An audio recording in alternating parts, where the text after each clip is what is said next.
Roll the beautiful bean footage. Doing it? Doing it. Hello and welcome back to a short bonus episode of the First Time Watchers Podcast, YouTube edition. Still liking to watch. I'm Tim Costa, I'm here with Romano da Silva, and behind the camera is... Me, Walter Vinci. This is just a follow-up to our review of Mud, Jeff Nichols' latest film, and we'd like to read some listener feedback regarding this film. Because we love feedback. We do love feedback, and loyal listener Jairo Benavidi sent in this email. Nichols is off to a good start with Take Shelter and Mud.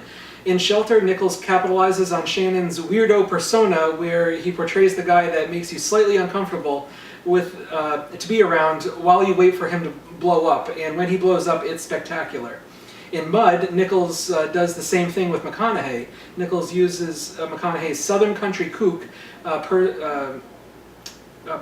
personality to guide his character and give validity to the stupid decisions that the character makes.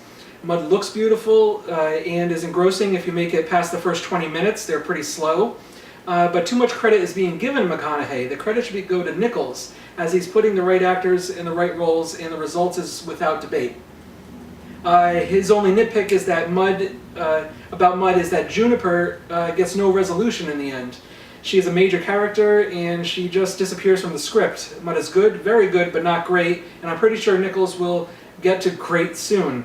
Well, I mean, I think he's already gotten to great with Mud. In my eyes, he got to great with Take Shelter. I mean, for going from Shotgun Stories, which I thought just really, it wasn't a bad little movie. It was all right, and then to jump from that to Take Shelter, I think there was a huge quality leap there. Yeah. And in my eyes, it got better. In yours, you think it's right around the same? Yeah, slightly less. Wally? I disagree about Juniper. I think she's a plot device, not a character that really needs any resolution. Yeah, I was going to mention that again. I think she gets fine resolution. Yeah, she's just a motivating force to give McConaughey a backstory. Right, and also, he breaks up with her via letter, Yeah. Well, also there's a slight resolution.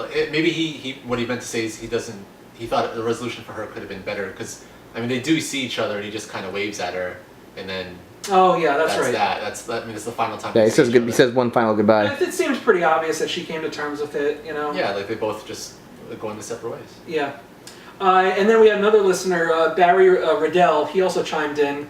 He wrote, "I think McConaughey has improved as an actor. There's always been talent there. See Frailty, Dazed and Confused, A Time to Kill, and even Contact. But he seems to have grown as an actor with recent movies." I tend to agree with that, very much so. His latest string of hits points to a talent that is not one note. A lot of his earlier career choices were bad, and I think he's selecting better roles and getting better offers for roles because he's shown he can carry his weight on screen. Mud was a fantastic display of his talent. His interaction with the boys was very impressive to watch. He was able to convey a sympathetic character that you never quite trusted, which is hard to pull off. The finish of this movie is excellent and shows that while not a nice guy, Mud isn't a monster. This movie and Take Shelter make me excited to see what's in Nichols' landscape. Now, he points out, Barry here points out a lot about Mud, and that during our main review, I pointed out this isn't Mud's story. It's Ellis's story. Mud is the character that Ellis is introduced to by happenstance. So I mean, Barry makes it seem